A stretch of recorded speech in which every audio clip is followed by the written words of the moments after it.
Officially the weekend और ऐसे में एक quick recap of the week तो बनता है, यानी वक्त वीकेंड रिकैप का।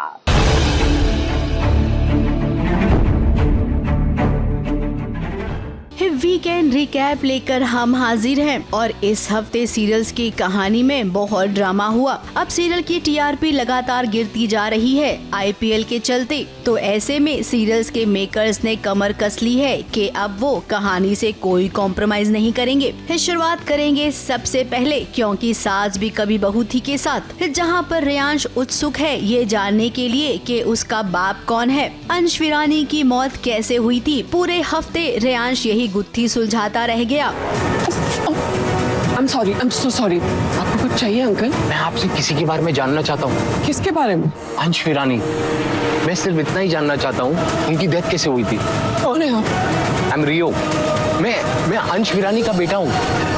इसी के साथ विरानी परिवार में खुशियां छाई रही। वहीं दूसरी ओर अगर बात करेंगे क्योंकि रिश्तों के भी रूप बदलते हैं कि तो अंगद और वृंदा उलझते ही जा रही हैं। एक तरफ फैक्ट्री है, दूसरी तरफ उनका रिश्ता दांव पर लगा है। भारती से शादी करके अंगद बुरी तरीके से फंस गया है। और यार ये है क्या वृंदा का गैस बन के?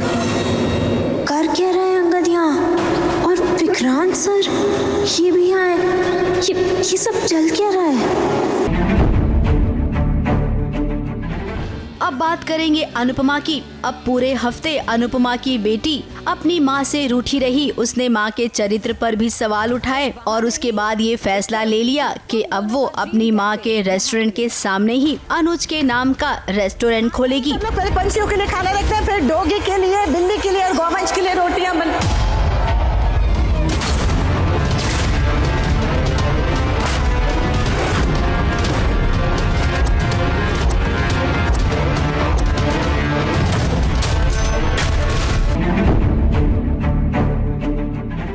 अब बात करते हैं सीरियल ये रिश्ता क्या कहलाता है की। अब यहाँ पर भी पूरे हफ्ते रिश्तों की ही परिभाषा समझाते रह गए सब एक दूसरे को, खास करके अरमान अबीरा। अब अरमान अबीरा की काउंसलिंग चल रही है। बच्चे चाहते हैं कि ये एक हो जाएं, लेकिन अरमान अबीरा खुद नहीं जानते हैं कि वो एक दूसरे को अब तक कितना जान पाए। कभी मदर्स डे मनाया गया तो कभी कव्वाली पार्टी भी हुई। हेयर क्लिप कहीं गिर गई है, आप प्लीज ढूंढ दोगे? मुक्ति देखकर मेरा चश्मा गिर गया। मैं चश्मा देख कर आता हूँ। रिश्ते को ठीक करने का फास्टेस्ट रास्ता है ये चाबी। इस गाड़ी को एक चांस देके देखो, क्या पता रिश्ते को भी सेकंड चांस मिल जाए। ये लव गाने बड़ी से बड़ी लव स्टोरीज बिगड़े को बना देती। नो वे। पर तुम भी तो चाह रही थी ना। ये आइडिया कैंसिल अरमान।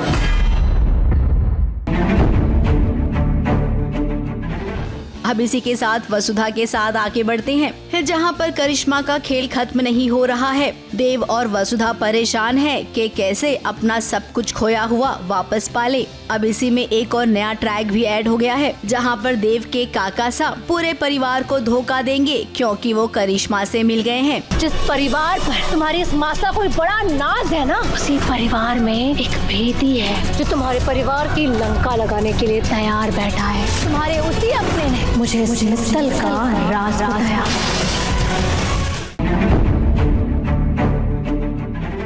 अब बारी आ गई है सीरियल तुमसे तुम तक की, जहां पर फाइनली हफ्ते के 4 दिन गुजरने के बाद अनु और आर्यवर्धन की सगाई हो गई।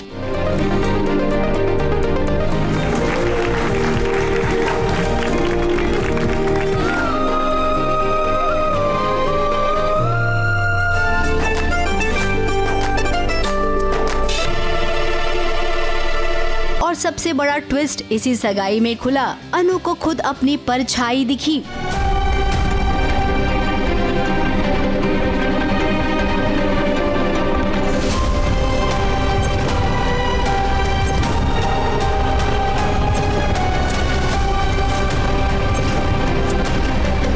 दिखाई देते हैं सपने में। कभी कोई लड़की भागते हुए दिखती है तो कभी उसके पीछे गुंडे भागते हुए दिखते हैं, कभी यज्ञ, और आज कह रही है कि किसी लड़की का चेहरा नजर आया और उस लड़की का चेहरा मैंने आज पहले कभी भी नहीं देखा था, मुझे आज दिखाई दी। अब ये तो आप जानते ही हैं कि अनु का पुनर्जन्म हुआ है। अब इस सगाई के साथ साथ अनु को अपना पिछला जन्म भी याद आएगा, जब वो राजनंदिनी हुआ करती थी। और देखिए, राजनंदिनी का किरदार अनीता हसनंदानी निभा रही हैं।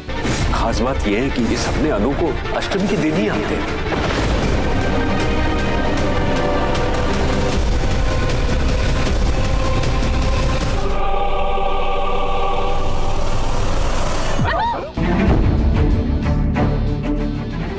अब गंगा माई की जिंदगी में भी भूचाल आने वाला है। एक तरफ वो स्नेहा की शादी कर रही हैं, जहां पर स्नेहा की मर्जी नहीं है, तो सिद्धू के साथ भी कुछ वैसा ही हो रहा है। पूरे हफ्ते इसी कश्मकश में थे दोनों परिवार कि कैसे इस सिद्धू और स्नेहा को दूर किया जाए। अब एक ही जगह पर इनकी शादी होने वाली है, जहां पर तबाही मचेगी। यहाँ पर शादी, मेहंदी, सब कुछ आपका एक ही छत के नीचे हो जाएगा। तो गंगा जी, ये है हमारा प्रबंध। बहुत अच्छा, बहुत आलीशान जगह है भाई साहब। पंडित जी, आपको तारीख याद है ना? 1 जून। 1 जून की डेट बुक कर लो। आप खुश हो? अब खुश हो सिद्धू?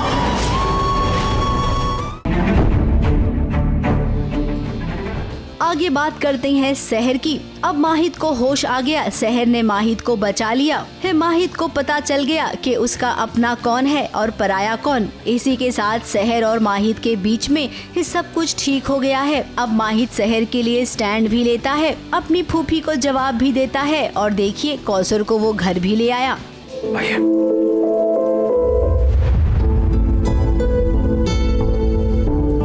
ये माहिद तो वो माहिद रहा ही नहीं जिसे हमने पाल पोस के बड़ा किया था। इन दोनों का किस्सा तमाम करना होगा हमें।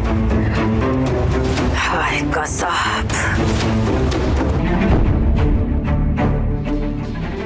अब चलते हैं मन्नत के पास। मन्नत सीरियल की बात करें तो पूरे हफ्ते कहानी में कुछ खास नहीं हुआ। विक्रांत अस्पताल में ही रहा। धैर्य और मन्नत के बीच में कहा सुनी चलती रही। नीतू ने अपनी चाल चली। अगले हफ्ते आपको इसमें बहुत सारे ट्विस्ट मिलेंगे।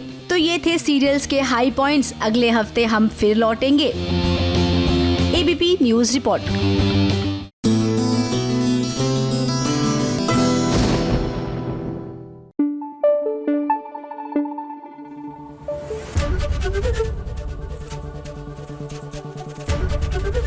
एबीपी न्यूज आपको रखे आगे। अभी प्रज्ञा की केमिस्ट्री मिस करने वालों, आप लोगों के लिए गुड न्यूज है। अब आप वो मिस नहीं करेंगे ना, क्योंकि वही सेम केमिस्ट्री अब आपको नजर आएगी अपराजिता और रक्षित के बीच में। तुम देना साथ मेरा में।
माय गॉड, आज हमने रक्षित और अपराजिता के बीच जो सीन देखा ना, ये सीन सीरियल के पहले एपिसोड का पहला सीन होना चाहिए था। अब हम सब जानते हैं कि रक्षित और अपराजिता कभी अभी और प्रज्ञा हुआ करते थे। उनकी केमिस्ट्री की मिसाल दी जाती थी। अब जब ये दोबारा से आए ना, तो हम यही देखना चाहते थे जो अब देख रहे हैं। कोई नहीं, मेकर्स को हम कहेंगे देर आए लेकिन दुरुस्त आए।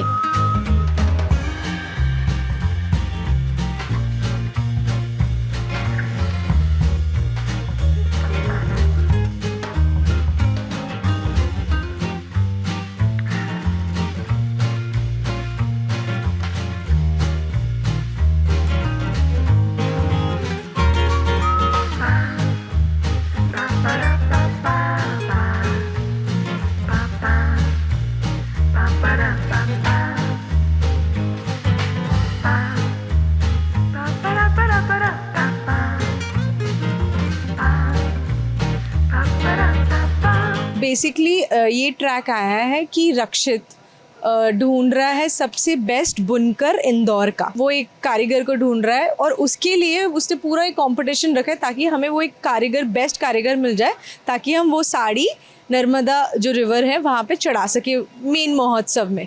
सो ये पूरा कॉन्सेप्ट है और ट्रेडिशनल और कल्चरल वैल्यूज़ को रिमेन करने के लिए पूरा रखा है। और ऑब्वियसली उसमें अप्पू तो आएगी बिकॉज वो भी एक बुनकर है। रक्षित की बाहों में अपराजिता का आना ये तो तय ही था। अब इसके लिए हीरा को भी थैंक यू कहना पड़ेगा, क्योंकि अगर वो टांग नहीं अड़ाती तो अपराजिता रक्षित की बाहों में नहीं आती। वैसे हीरा, जब जब तुम टांग अड़ाओगी ना तब तब ये करीब आएंगे। अरे मैंने तो धक्का मारने के लिए बोला था, आप भी क्या बचाने तो रक्षित आ गया।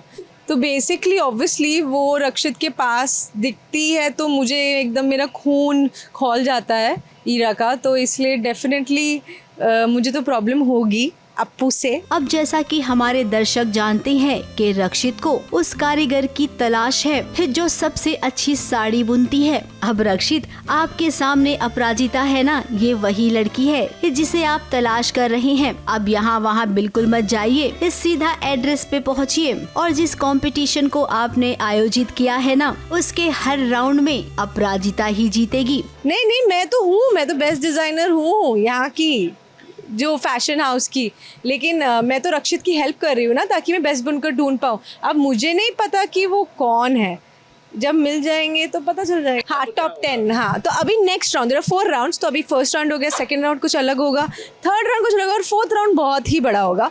तो उसके लिए आपको हमारा शो देखना पड़ेगा गाइस। आई स्वेयर, अभी तो स्टार्ट किया, अभी तो कुछ ही नहीं किया मैंने। ये आपका ये फर्स्ट टाइम है कि मैं उसको परेशान कर रही हूँ, फर्स्ट टाइम। वैसे हम रक्षित और अपराजिता के फैंस को बता दें कि IPL के बाद से सीरियल के मेकर्स जुट जाएंगे रक्षित और अपराजिता को मिलाने के लिए। फिर आपको हर दिन वही देखने मिलेगा जिसका इंतजार आपको है।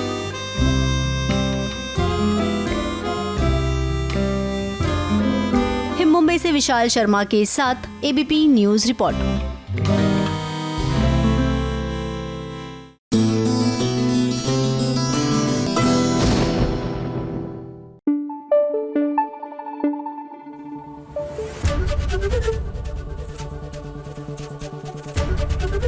ABP न्यूज आपको रखे आगे।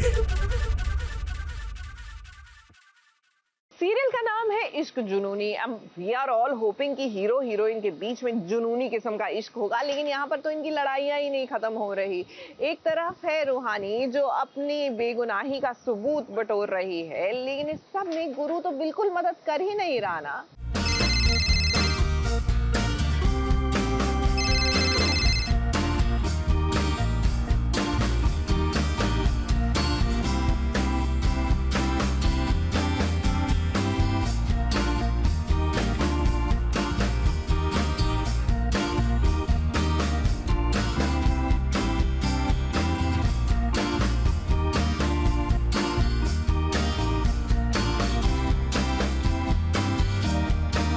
रूहानी की आंखों ने जो देखा उसे देखने के बाद वो दंग रह गई, क्योंकि उसने कभी सोचा ही नहीं होगा कि उसकी सासू माँ और मामी मिलकर कभी ऐसा भी डांस करेंगी। अब रूहानी तो अपनी सासू माँ के कमरे में आई थी गुरु के लिए खरीदा हुआ अपना तोहफा ढूंढने के लिए। उसे क्या पता था कि कमरे में मामी जी और मम्मी जी का ताता थैया चल रहा है। अब वाकई में ये सीन बहुत ही मजेदार है। अब वो क्या है ना, मामी की मोबाइल की घंटी बजी और रूहानी की सासू माँ से कंट्रोल नहीं हुआ और हो गया इतने में डांस शुरू।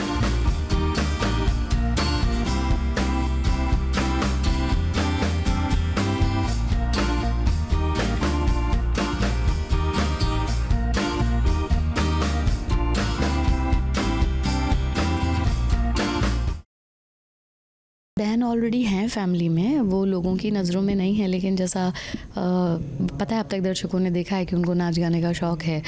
तो जैसे ही मुझे त्रिपुरारी जी का फ़ोन आता है और रिंगटोन पे ही वो नाचना शुरू कर देती हैं। और ऐसा है कि जब दो मस्ती वाले लोग मिल जाते हैं तो वो मस्ती में ही बह जाते हैं। तो for the first time lily भी अपने ऊपर से काबू हट जाता है उसका और वो भी नाचने लग जाती है, जिसकी वजह से मतलब पकड़े जाने के बिल्कुल बॉर्डर लाइन पे थी।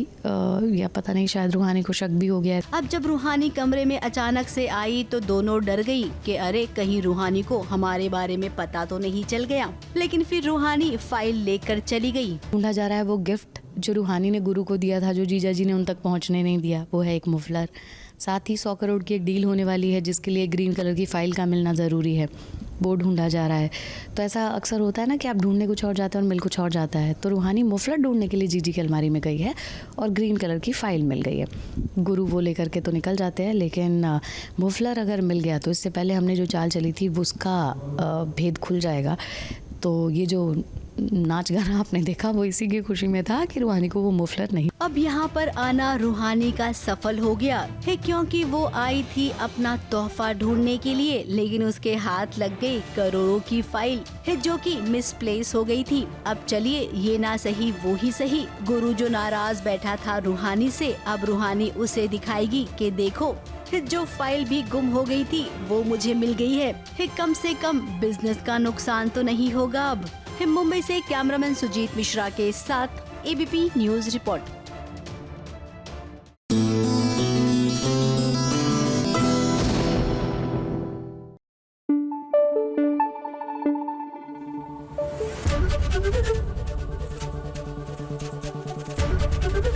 एबीपी न्यूज आपको रखे आगे।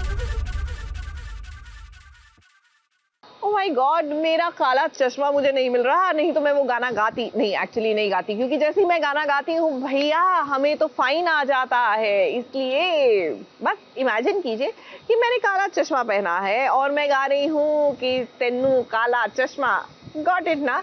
लेकिन काला चश्मा पहनकर आईएएस ऑफिसर के ऑफिस में क्यों पहुंच गई है हमारी ईशा पति ब्रह्मचारी में?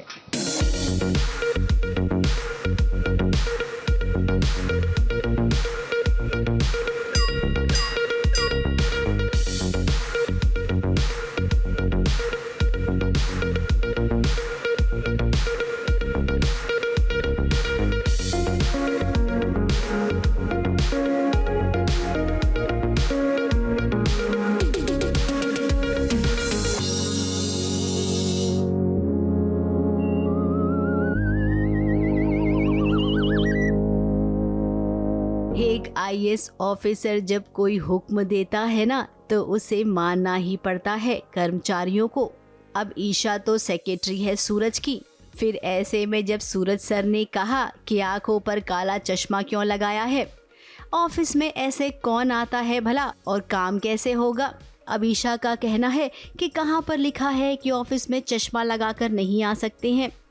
इसी बात को लेकर दोनों के बीच बहस हो गई है और सूरज ने कह दिया कि मुझे मिहिका ने बता दिया है कि तुम्हारी आंख में चोट आई है। ईशा जी जो है चश्मे के अंदर कुछ छुपाने की कोशिश कर रही हैं, और क्या छुपा रही है वो है चोट, जो कि आकाश ने दिया है। आप चश्मा उतारिए, मुझे चोट देखना है, मुझे सब पता चल चुका है, मिहिका ने सब कुछ साफ साफ बता दिया है। तो ईशा जी को ये लगता है कि शायद से मिहिका ने ये भी बता दिया है कि कि आकाश ने मुझे मारा है, पीटा है। तो ये बात तो नहीं बताई रहती है, तो ये खुद ही बताता है, मिहिका ने मुझे बताया कि आपको डॉक्टर के पास लेकर जाना है, ये है वो है। सो ईशा जी को चैन की सांस लेती है, लेकिन स्टिल वो सूरज जिद में रहता है कि मुझे घाव दिखाइए। अब यहाँ पर ईशा थोड़ी सी घबरा गई क्योंकि उसे आकाश ने मारा है। उसके आंखों पर जो चोट आई है ना वो आकाश के मारने की वजह से है। अब ईशा को लग रहा है कि सूरज को इस बात का पता चल गया। वो आंखों पर से चश्मा उतारने ही वाली थी कि इतने में सूरज को फोन आ गया और ईशा वहां से निकल गई। अब इस सीन के बाद सूरज उन दिनों में चला गया जब कभी उसने ऐसा किया था ईशा के साथ, जब सूरज की आंखों में इन्फेक्शन हुआ था और ईशा ने झाड़ू लेकर पूरे घर में दौड़ाया था सूरज को कि चश्मा निकालो, अगर तुम्हें इन्फेक्शन हुआ है तो क्या हुआ, आपकी आंखों में मैं देखूंगी, मुझे भी इन्फेक्शन होगा तो मुझे तो चलेगा। ये पुराने सूरज ईशा हैं। ये एक्चुअली एक फ्लैश है कि सूरज को जब एक समय था कंजक्टिवाइटिस हुआ था एंड सूरज चश्मा पहन के आता है और चश्मा नहीं निकालता है, तो ईशा जी भड़कती हैं उसके ऊपर कि चश्मा निकालो, हीरोगिरी मत दिखाओ एंड XYZ। एंड सूरज उनकी बात को सुनता नहीं है क्योंकि उसे ये लगता है कि मैं चश्मा निकालूंगा तो कंजक्टिवाइटिस जो है वो इन्फेक्शन फैलाएगा, वायरस घर में सभी को हो जाएगा काइंड ऑफ। तो ईशा जी गुस्से में आके उसे गुंडागर्दी करती हैं एंड दिखाना चाहती हैं एंड फाइनली वो चश्मा निकलता है। तो ओवरऑल मुद्दा ये है कि it was a very funny scene जो कि फ्लैश में सूरज को याद आता है एंड सूरज इमोशनल हो जाता है। अब इनकी वो प्यारी प्यारी बातें सूरज को हमेशा याद आती हैं। अपने दिल से ईशा को वो निकाल ही नहीं पा रहा है। ठीक वैसे ही ईशा भी सूरज को कहां अपने से अलग कर पा रही है। अब देखिए, एक कहानी लिखने वाले को हम यही कहेंगे कि अब बहुत हो गया। इस सूरज और ईशा को एक साथ ले आइए और कहानी में एक नया अध्याय जोड़िए। मुंबई से कैमरामैन सुजीत मिश्रा के साथ एबीपी न्यूज रिपोर्ट।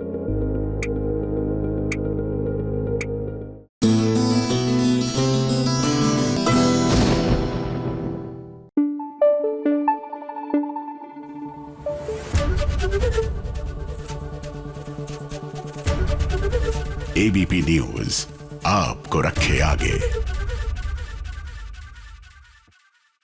देखिए, शादी के बाद एक आशीर्वाद जो हर सुहागन को मिलता है वो होता है सौभाग्यवती भव, और एक तरह से मोहर होती है कि ये रिश्ता अब फलेगा फूलेगा। तो क्या है ना कि लक्ष्मी निवास में एक बाबा जी आए हैं और ये आशीर्वाद इन्होंने दे दिया है राधिका को। अब राधिका की अभी तक तो शादी हुई नहीं है, लेकिन ये आने वाले वक्त का एक तरह से आसार जो है साफ नजर आ रहे हैं कि क्या होने वाला है।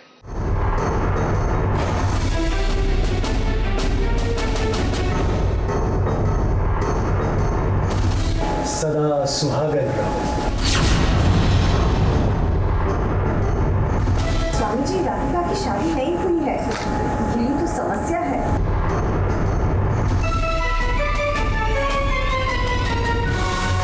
लक्ष्मी निवास में स्वामी जी पधारे हैं। अब स्वामी जी का आशीर्वाद तो सबको चाहिए। देखिए, यहाँ पर भूमिका भी आ गई है अपने पति राज के साथ। अब स्वामी जी के पास राधिका आई। राधिका को आशीर्वाद दिया स्वामी जी ने, सौभाग्यवती भव। सदा सुहागन रहो। अब इस आशीर्वाद को सुनकर घर वाले दंग रह गए। खुद राधिका भी एक सुहागन को दिया जाता है सौभाग्यवती भव का आशीर्वाद। फिर स्वामी जी ने राधिका को क्यों दिया, उसकी तो अभी शादी भी नहीं हुई है। स्वामी जी आए हैं, उन्होंने अचानक से आशीर्वाद में कहा है सदा सुहागन रहो, और ये सबके लिए बहुत शॉकिंग है क्योंकि व्हाट व्हेन ऐसा सवाल हो जाता है कि ये कब हुआ।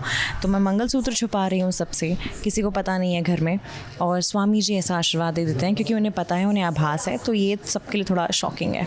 हाँ, सब कन्फ्यूज हैं क्योंकि किसी को कुछ पता ही नहीं है कि क्या हुआ, क्या अचानक से वाई दिस सदा सुहागन रहो। उनकी नज़र में राधिका की शादी हुई ही नहीं है।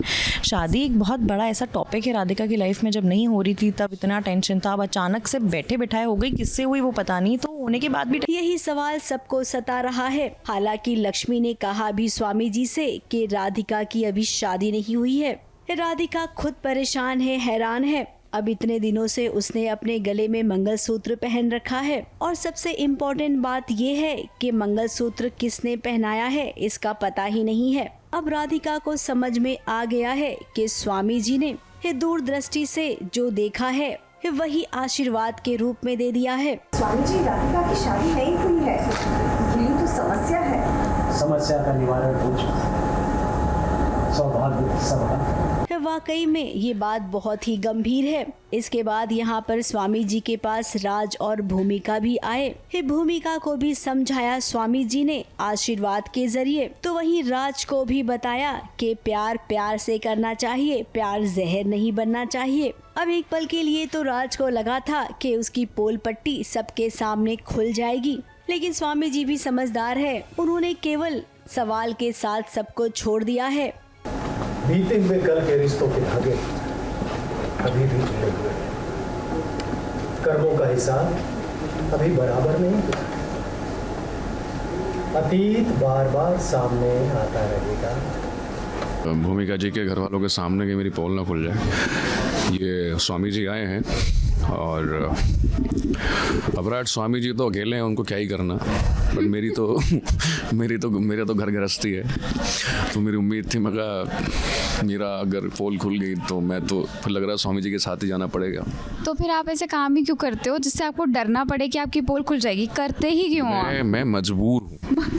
अब स्वामी जी से सबको सवाल पूछना है।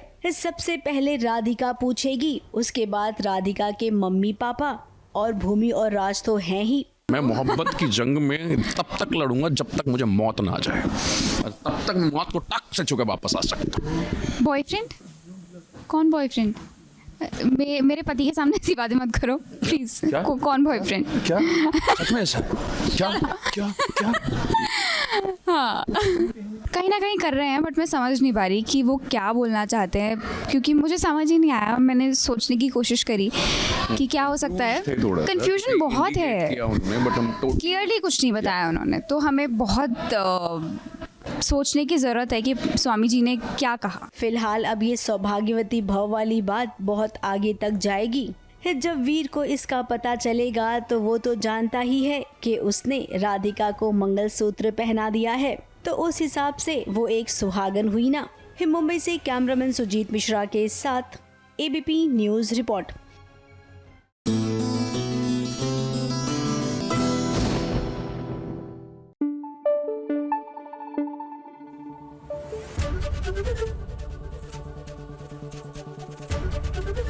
एबीपी न्यूज़ आपको रखे आगे। भैया ये बुआ जी ने तो कहर ढा रखा है। वैसे तो छोटे पर्दे पर इन दिनों बुआ जी ही जो है, बुआ जीज बल्कि कहना चाहिए, कहर ढा रही हैं। जहां देखो बवाल वही कर रही हैं। तो जाने अनजाने में भी रीत और राघव के सामने इनकी पोल ना खुल जाए और बदला ये ले ले, इनका भांडा ना फूट जाए, तो बस कलेश पे कलेश।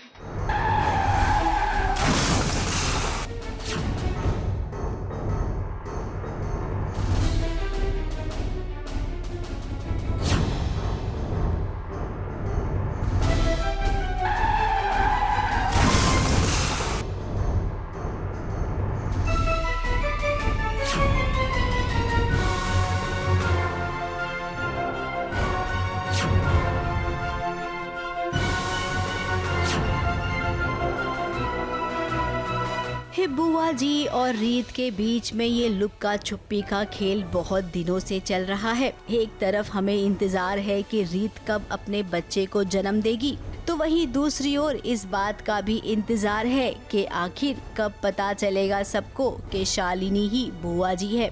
ये दोनों लंबे ट्रैक तो कुछ इस कदर से खींचे जा रहे हैं मानो बिरबल की खिचड़ी पक रही हो। अब देखिए रीत कब से कोशिश कर रही है, ये तो आप और हम जानते ही हैं।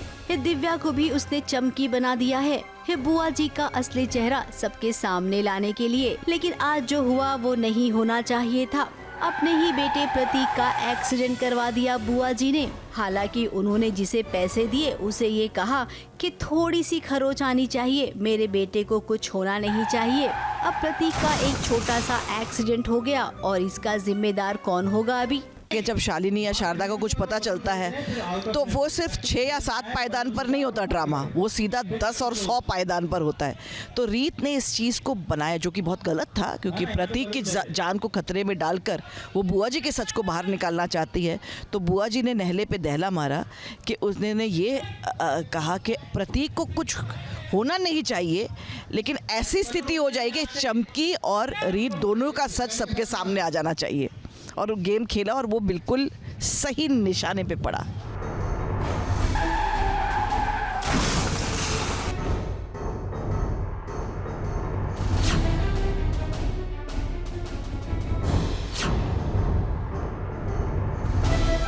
अब आप कहेंगे कि ये भी कोई पूछने वाली बात है। हिलने दे कि सारा ब्लेम तो रीत पर ही आएगा, और हुआ भी कुछ ऐसे ही।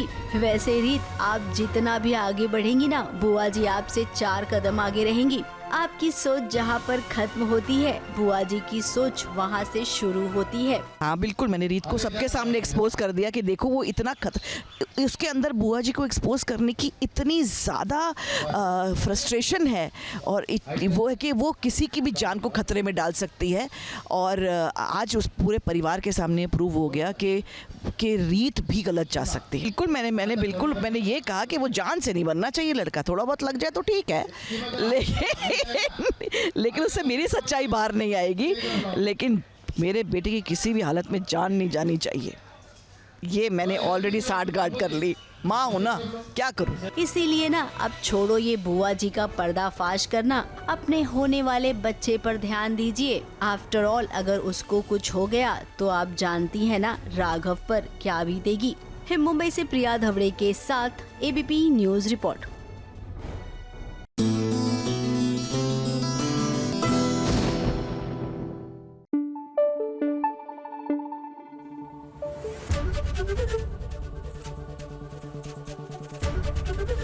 एबीपी न्यूज आपको रखे आगे। बनाया कोरियन खाना, परोसा इंडियन। वेल लग तो कुछ ऐसा ही रहा है। हम बात कर रहे हैं सीरियल यादें की। ये तो हमने आपको बताया ही था कि देव और वानी किस तरह सोशल मीडिया देख देख कर कोरियन खाना बना रहे हैं। आजकल तो भैया हर कोई वही बना रहा है, लेकिन जब तक खाने की टेबल पे खाना आया तो इसका रंग और रूप तो देसी देसी सा लग रहा है।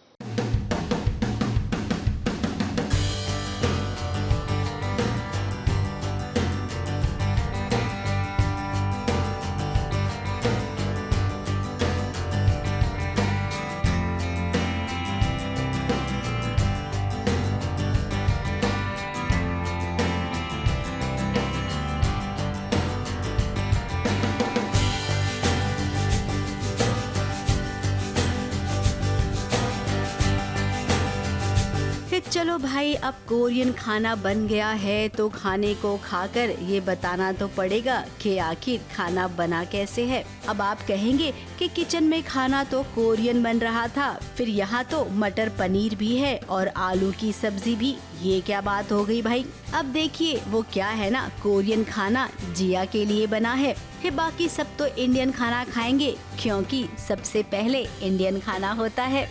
अब डाइनिंग टेबल पर खाना खाते खाते काफी बातें हो रही है। देव ने अपनी बेटी को खुश करने के लिए उसकी पसंद का खाना बनाया था, जिसमें वो सफल हुआ। बीच बीच में वो कुछ भूल जा रहा था, लेकिन डॉक्टर वानी है ना, उसने सब संभाल लिया। नहीं, इसमें से मेरा कुछ भी फेवरेट नहीं है, बट हाँ जो बाय चांस जो आया है उसमें मुझे आज पनीर बहुत अच्छा लगा। नहीं वो डॉक्टर वानी थी ना साथ में, उन्होंने शी मेड श्योर कि सब कुछ अच्छे से बने। बहुत फन था। In fact this scene happened right before break के टाइम के आसपास ये सीन हो रहा था। तो आई थिंक मैंने और सृष्टि ने, डॉक्टर वानी ने, हमने आधा लंच अपना चलते हुए सीन में ही कर लिया। अब वानी देव के करीब आ रही है, इस बात का कुछ अंदेशा सृष्टि को है। अब देखिए ना, सृष्टि को पसंद नहीं आ रहा है कि वानी इतने करीब आ गई है देव के, वो भी कुछ ही दिनों में। अब भाई इस सीरियल में ट्रायंगल लव स्टोरी का एंगल सबसे ज्यादा चलता है। इस सीरियल का नाम भले ही यादें हो, लेकिन प्रेजेंट में भी तो कुछ मसाला दिखाना पड़ेगा ना। फिर तो यहाँ पर यही दिखाने की कोशिश की जा रही है। स्पेशल ये है कि देव सर जो है अभी पूरी कोशिश कर रहे हैं कि वो अपनी एक्स वाइफ को और अपनी बेटी को जो है वापस पटा सकें, फैमिली बन सके। तो ये उनका वन ऑफ द अटेम्प्ट है और उन्होंने अपनी बेटी का फेवरेट खाना बनाया है, Indian and Korean and everything. और बाकी डॉक्टर वानी ने उनकी मदद की है, जो देखकर मैं थोड़ी सी जल रही हूँ। And that's it. It's a nice sequence. It's a lot of food. अब देव से बातों में कोई नहीं जीत सकता है। धीरे धीरे देव ने जो कोशिश की है अपने परिवार को एक बार फिर से अपना बनाने की, वो कोशिश रंग तो लाएगी, लेकिन क्या पता अगर देव फिर से सब कुछ भूल गया तो जहाँ से चीजें शुरू हुई थी वहीं पर आकर अटक जाएगी। मुंबई से प्रिया धवड़े के साथ एबीपी न्यूज रिपोर्ट।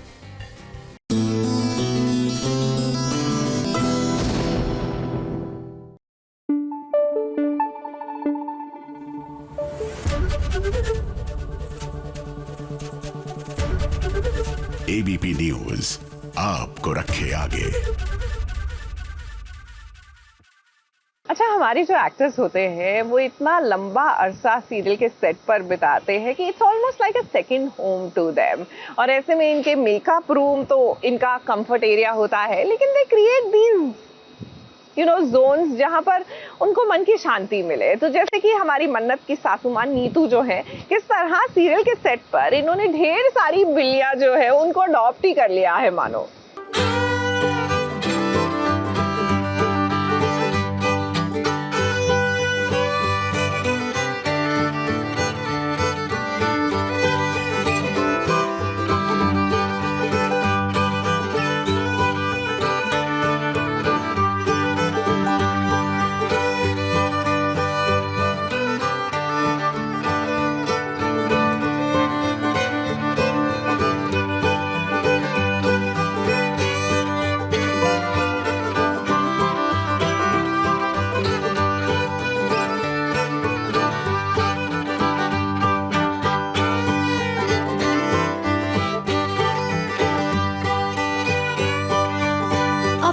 लिए तो हम सब करते हैं, लेकिन कभी उन सब के लिए भी बहुत कुछ करना जरूरी है, और खास करके बेजुबान जानवरों के लिए। अब पूरे भारत का तापमान बदला हुआ है, गर्मी ने चरम सीमा पार कर दी है। इंसान तो खुद को एसी में रखकर ठंडा कर लेता है, लेकिन उन पेट्स का क्या, जिनके पास कोई नहीं है। उन्हीं का सहारा बनी है नीतू माँ, जो सेट की बिल्लियों का ख्याल रखती है। उन्हें खाना कब खिलाना है, पानी कब देना है।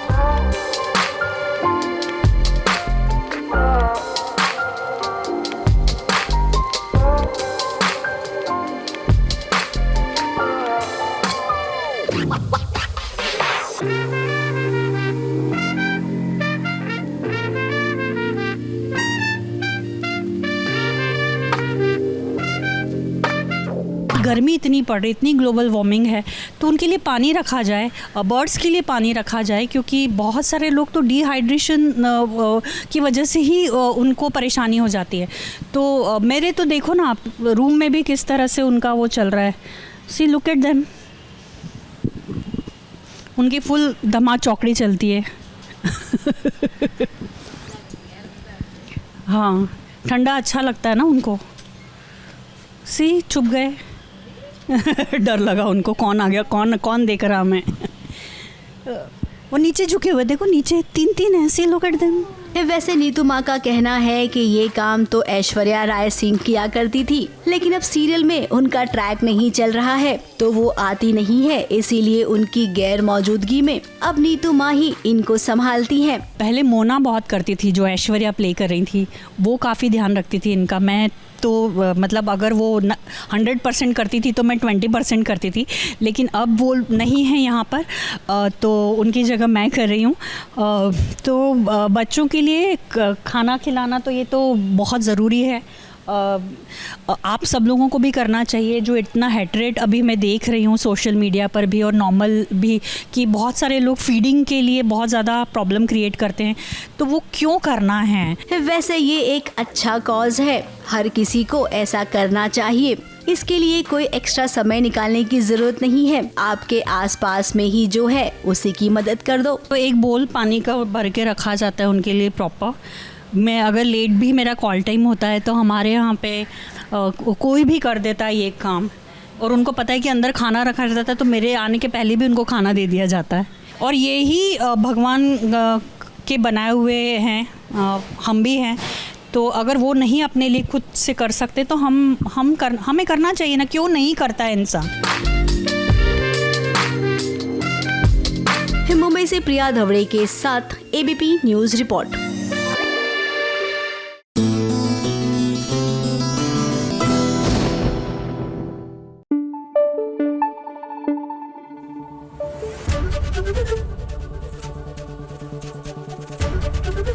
एबीपी न्यूज आपको रखे आगे।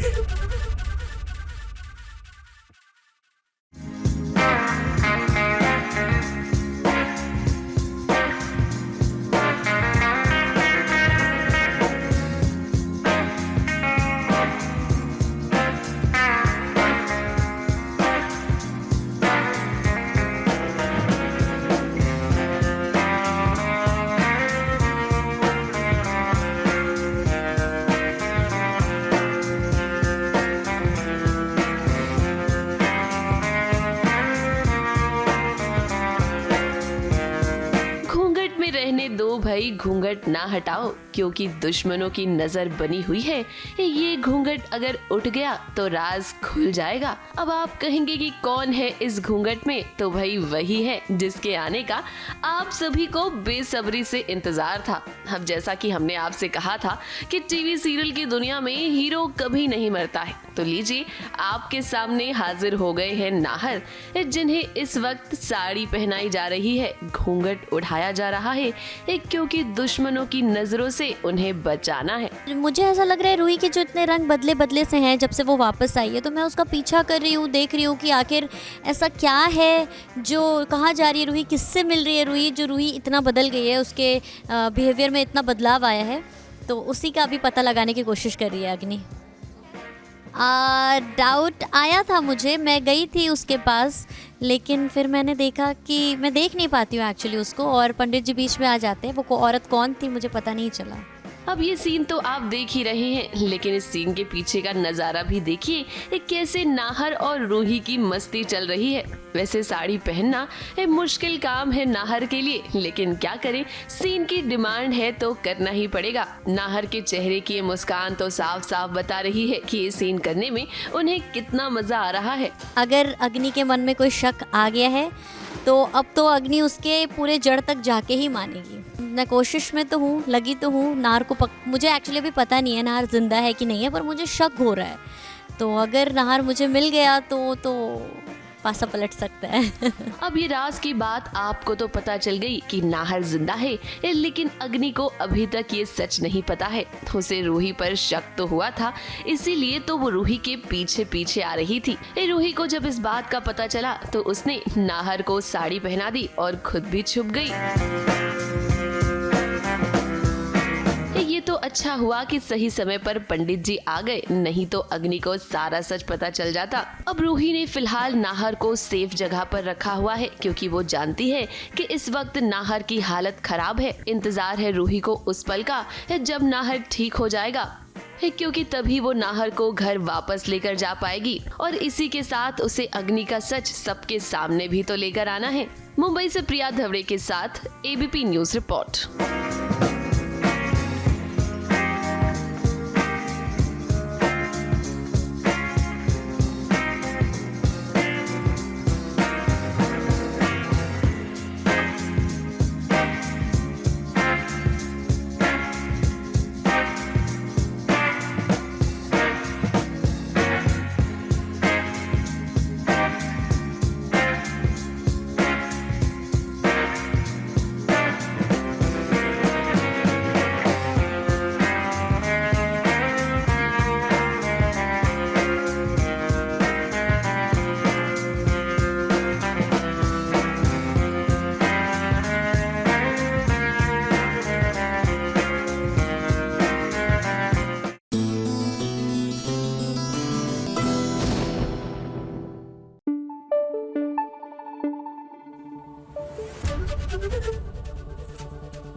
एबीपी न्यूज आपको रखे आगे।